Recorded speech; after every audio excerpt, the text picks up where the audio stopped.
Welcome to another episode of the Laura the Library Lady podcast, a production of the Massillon Public Library.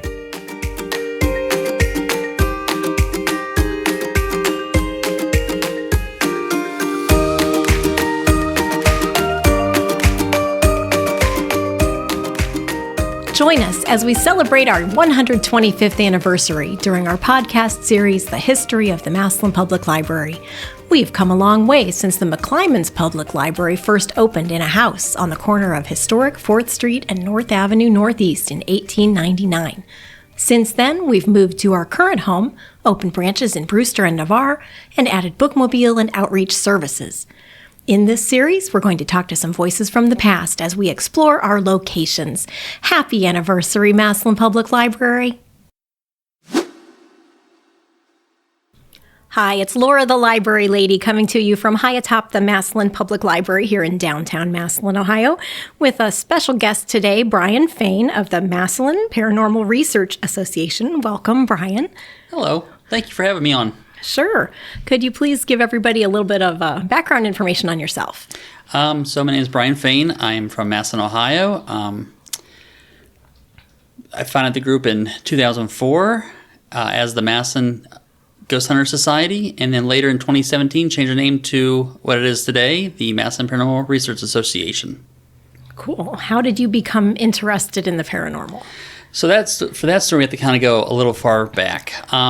So when I was very young, maybe about 5 years old, for Christmas, my parents got me a double-sided chalkboard for Christmas. And basically, there was a seat on both sides, and it was angled, so I could sit and draw, and my friend could sit across from me, and we could draw. And my dad put it together. He took out the chalk, put it on the middle part of it, and said, okay, we have to go to grandparents' house to see what Santa got you there. So we all left. And actually, I probably should go back a little bit further. So I have one memory of my grandfather. And I remember sitting on his knee, and he's talking to my parents in the kitchen. And he had this little thing. He'd talk to you and doodle stick figures. And I remember sitting on his knee, and there was a tablet full of stick figures. And now, fast forward, he passed away in October, and that December is when I got the chalkboard. Okay. And so we left. We went to my grandparents' house, did the whole family thing, and we got home, and I ran downstairs to draw on the chalkboard, and I got so mad because there was a stick figure on it. Oh. And I'm throwing a fit as a 5-year-old. And someone drew on my gift. My brand new gift that I've never drawn on before, nothing like that. So my dad comes down to see what I'm upset about, and I show him. And my mom comes down to see what we're yelling about. And I remember my mom and my dad looking at each other, didn't say a word. Mom's like, okay, let's go to bed. We'll take care of it in the morning. And she washed it off, but there was always that little faint silhouette of that stick figure. Oh. And I got thinking, well, grandfather always drew stick figures. And that's when I kind of started putting two and two together. So as I grew up a little bit more, my grandparents in Navarre, they lived across from and behind a cemetery. And so basically as a child, I didn't really have anything to play with when I'd spend time down there with them, so I'd basically wander the cemetery. And I got wondering, were spirits going from the front cemetery through their house into the back cemetery? Because there are two cemeteries there, yes. And remember, at this time I'm about 9 years old. So I had a recorder. So when I'd spend the night, I would basically pop a tape in and hit record and go to bed. And the next morning, get up and listen to it, thinking I could maybe hear ghosts having a conversation as they pass through the house. Oh. Now, at this point, I was not aware of what's called EVP, electronic voice phenomenon, the capturing of disembodied voices on audio tape. So every morning I'd get up and I'd rewind it and listen, and I never heard anything, which now just tells me their house wasn't haunted. But at 9 years old, I was doing EVP recording, and even though I didn't know what it was. You thought you invented it. Correct. So as time went on and I got older, and as I went through my elementary schools, middle schools, and high schools, I would check out every book I could find on ghost hunting, basically just ghosts, because ghost hunting wasn't really a big thing back then. Right. And so I'd studied, and then I was watching this show called Sightings, and they had a ghost hunting team from Idaho on, and I thought, oh wow, that's very interesting. But as with life, you get busy and you basically start a job and all that stuff. And that got put on the back burner. Well, and my wife and I, we got married, and one day I'm on the internet and I find their website again. And I thought, I can do this. So I went downstairs and I said, hey, hon, can I have about $100? She's like, yeah, sure, why? I said, I want to get a digital quarter. She goes, for what? I said, I want to see if I can capture ghost voices on it. Well, she luckily did not, She didn't deny you. Yeah, she didn't deny me it. So we went and got one, and we started going to different cemeteries and doing investigations. And every time we went, we got an EVP. Really? Big or small. In the beginning, it was things small, and it kind of grew as it went. We get like a more clearer one, a longer one. And I said, if we get one more, let's form a group. So we went out with some family members, and we got another EVP. It said my sister-in-law's name, Christine, after she said, hi, I'm Christine, and it repeated it back after her. Oh, really? So at that point, I said, let's start a group. So on September 1st, 2004, I founded the Massillon Ghost Hunter Society. And that was 20 years, actually, now going on 21 years now. So we are the oldest active group in Stark County. My goodness. And you've been involved here at the library doing some ghost hunting and some investigations for quite a while. When was the first time you came here? 2009. I can't tell you what month offhand, but we've gone from 2009 to 2021, and we've done about 11 investigations. And we've had success here. Yeah, success, unless you're afraid, and then in which case it would be, not a success. So what kind of investigations and what kind of equipment do you use? Well, investigations, over the years, we have done house investigation, business investigations, cemetery investigations. When we're not dealing with a client, usually we'll find a cemetery or historic site, and we'll basically do research there, and then we'll do EVP recordings and take notes. We document everything we do or do not find. Even if we go to a case or a cemetery or anywhere and we don't find anything, we still log all information that we record. So yeah, like for houses and for like businesses, we do what's called a spirit profile. So when a client contacts us, the first thing we do is we say, okay, give us about a month and let us do some research on the property. We will go to the county seat library. A lot of times we've gone to the Massillon Public Library, and we look through the directories and see who lived at the house for each year, and then we basically get all that together. Now we have, say the house was built in 1900 and it's 2025. We basically look at all the directories back to 1900. Once we get those names, we then pair them up on the obituary database. We see who lived and who died in the house. If someone died, but they died 30 years after they moved out, we don't really consider them. We look for the ones who died on property. Once we find that list, we then look up their obituaries and any information we can on that person. Well, what we're doing is we're trying to get basically a profile of who could be haunting the place. So we'll know like their wife's name, their kid's name, or husband's name, any information on them, hobbies, and we use that in the recording. Basically, when we do an EVP recording, we'll ask a question based on the deceased. Like, hey, John, I understand that you were a big-time painter and sculptor. What was your favorite kind of medium? And then we give basically a 10-second pause on the audio recorder, and that's where we hope they will interject. And then on to the next question. Once the investigation's over, we take it back home, we download it, and we listen to it. And that's when you find the EVP. So when I've asked a question about, what kind of medium to use, and there's a chance that we could get a ghostly voice saying, say, oil or acrylic or something like that. And then we believe you cannot do an investigation one time and call it done, because ghosts sometimes they're just like people. They if they're shy, they're not going to talk to us, not going to do anything. They have to get to maybe know us better. So there's See if they like you. There's one active case we have. It's a house investigation in Massillon. We've been doing since 2014, and today it's still an active case. And we know it's haunted because we've had plenty of proof, and I've even seen physical proof. But it's still an open case.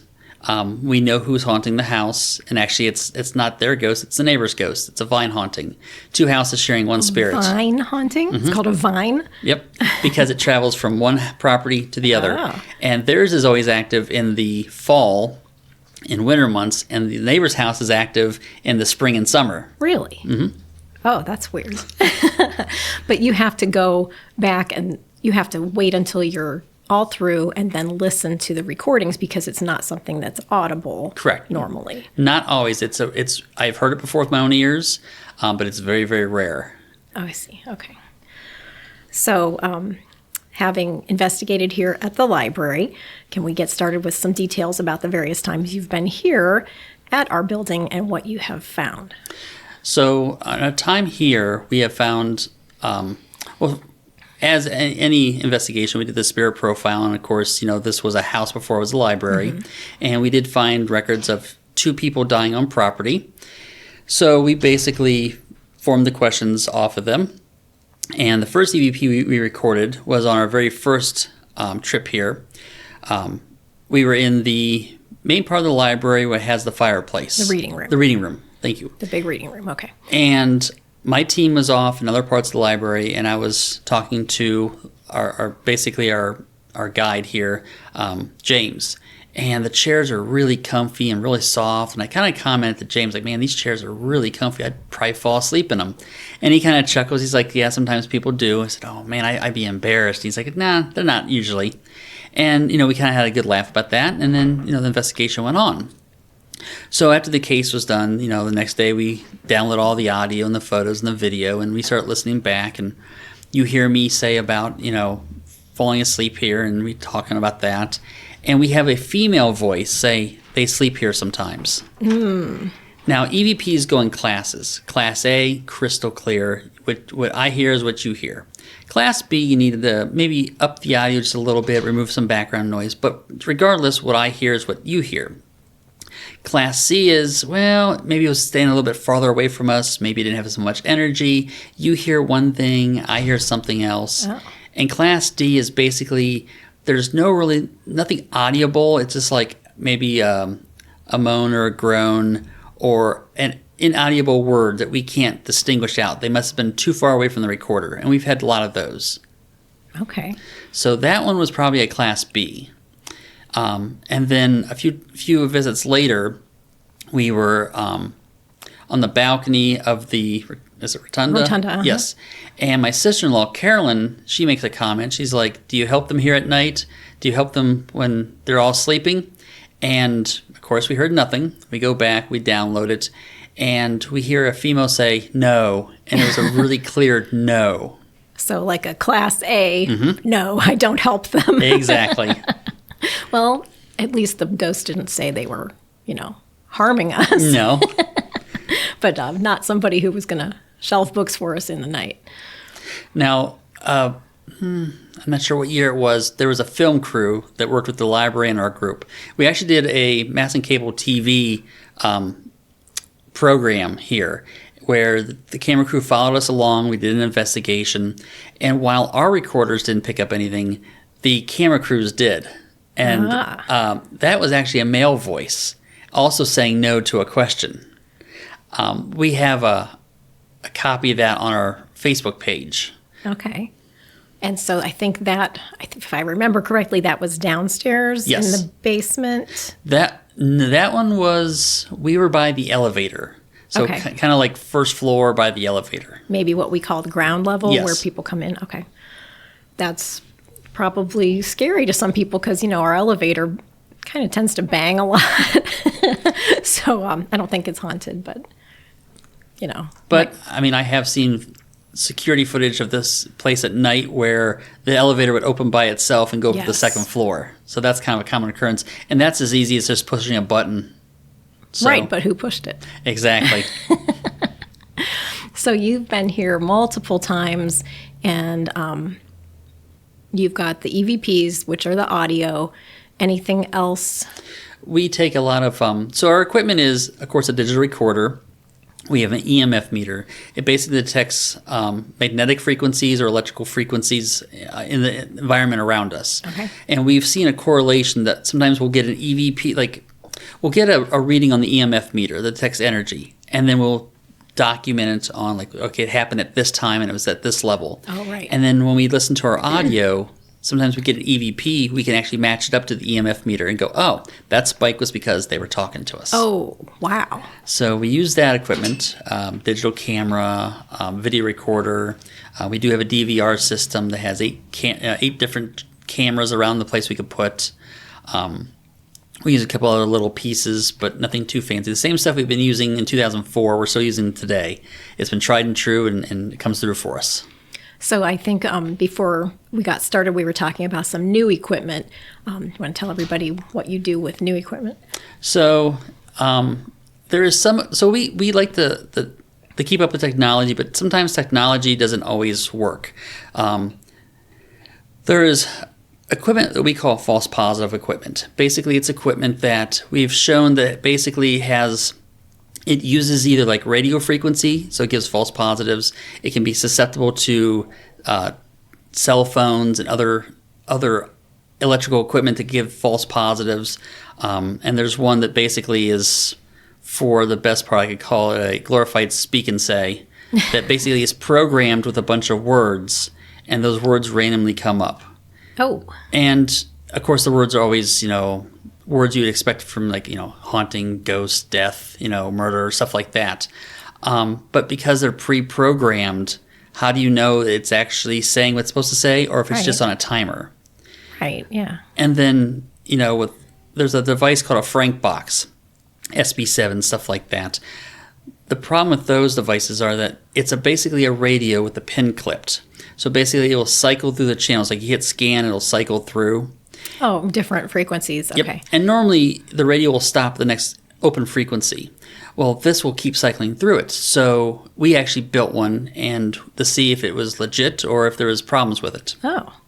So at the time we had like 10 members. I had each member take 10 index cards and either like shaded in a color to get a very simple picture that a first grader could understand, like cut out of a magazine and tape it or paste it there, or draw a number or a shape. And we started the Frank box, and we'd ask a question, hold up the card, and we'd say what's on the card, and we'd listen for anything. And out of all those cards, nothing came through. We tried it at cemeteries, we tried it at different places, and we never got anything concrete. Now here's the thing. And this is an example I like to use. So you have to picture this device is cycling through different, radio stations. And if I said, is there anybody there? Yes. Oh, there's somebody here. Who are you? Who? You. Who are you? Floyd. Somebody would say, oh, there's somebody here named Floyd. In actuality, it was a DJ saying, after this next commercial break, we're going to be playing Yes, The Who, and Pink Floyd. Oh. And because it uses a radio broadcast signal, how do you know it's actually a ghost or the radio DJ? Exactly. Because, people say, well, this is getting spirits. Well, I've never heard a Frank box recording in French or in German or in some other language. I've never heard it basically, answer any of the information on our cards. So we are kind of a big advocate on paranormal education, and on our website I have a page where we talk about our research on this equipment and the problems with it, because science doesn't believe that spirits are real because they can't dissect them, they can't put them on a table and figure them out. Right. So this is considered a pseudoscience. And that's why we try not to use any equipment that could basically make it easy for people to say, wow, that's just a radio broadcast. Because people will tell me at times, well, your recorder's picking up a radio broadcast or TV broadcast. And they can't, because the recorder is digital. It doesn't have a receiver like a TV or for radio, so it can't pick up those channels. Okay. It can't pick up. We have never had any outside frequencies. Like I've never heard a radio channel come through or there's not cell interference. Phone. Correct. Cell phone. Okay. Very interesting. Going back to our EVPs that we had here in our building at the Massillon Public Library, I think I remember hearing at the time that, you said there were two females, and I remember the names Mary and Clara being associated Correct. with those. And how did you come up with those? So when we did the spirit profile, we basically found that those two ladies passed away in the actual house part of it. Okay. Now, just because someone passes away in a house does not necessarily mean it's haunted. So we have to do a lot of due diligent research. In the time that we researched the house for the spirit profile, we only found 2 people on property that has passed away. Now, that doesn't mean that, I know that you're right behind or beside a funeral home. Mm-hmm. Could it be somebody that wandered across? Could possibly be. Because they never said their names, we're speculating that's them because they passed on property, but we have no way of until they say their names. Right now, we're just going with that. It's the two former ladies because the voices were different. Oh, wow. Okay. So it sounds to me a little bit like genealogy research. Yes. Like you're kind of doing a family tree for the building or the house. Correct. And you're going back and doing the things that we do here at the library with folks for their genealogy, going back through those city directories and finding out all of that information. City directories, microfilm, anything that we could use to basically figure out, who's possibly at the place. Wow. Oh my goodness. Let's talk a little bit about some of the programs you've presented here at the library in the past, and I hope maybe we're going to get to hear from you guys again in the future. I know a few years ago we had some very popular programs when you were presenting here. You want to tell us about that? We have done multiple lectures at the library, meet and greets, things like that. I enjoy talking to the public. A lot of times the library will contact us, ask if we could do a lecture, and we'll set up a lecture and, we'll promote for it and the library promote for it. And I like talking to the public about how haunted Massillon is and some of our research and our cases. I give examples. I'll play EVPs over the speakers. The very first lecture was kind of the most fun one because we had maybe been together for maybe a year. And they contact us like, hey, found your group, love you guys to do a lecture. Okay, I could do this. I did speech and debate in school. This should be fine. So I basically typed up everything I wanted to talk about, and I practiced it for weeks and practiced it. And then, the day comes, and okay, so we, set up our display table, and my parents show up, and of course they sit in the front row to make me more nervous.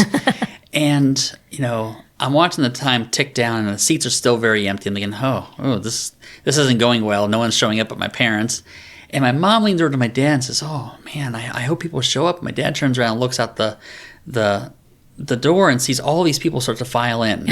So the seats start filling up, and they start filling up. And then all of a sudden they're out of seats. So they brought chairs from upstairs, downstairs, and chairs from other rooms into this room. I was there. I brought some wheelie chairs from the computers. And it was packed.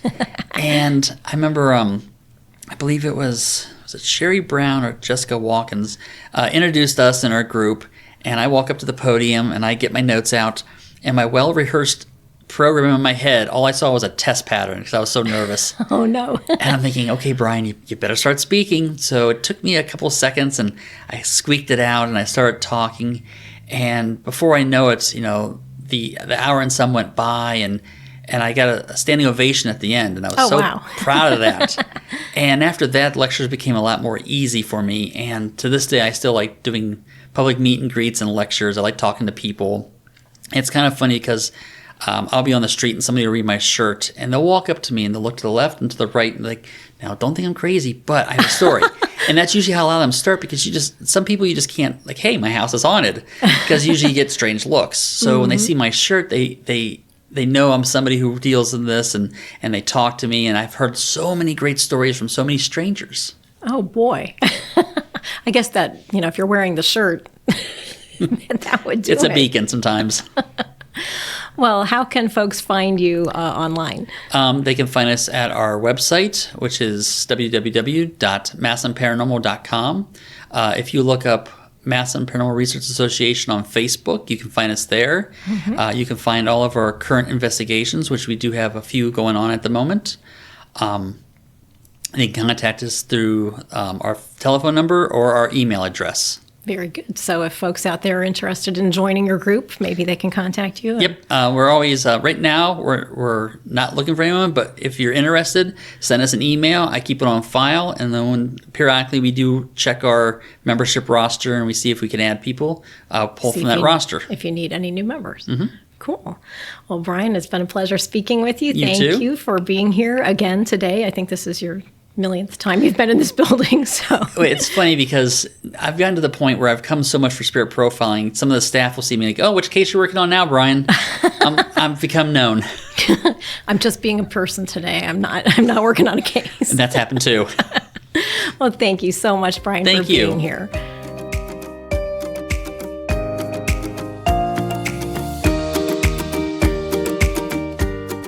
Thanks for listening to the Laura the Library Lady podcast. Be sure to check out the rest of the episodes on the Massillon Public Library's YouTube channel. You can also find us on Apple Podcasts, Spotify, and many other podcast platforms.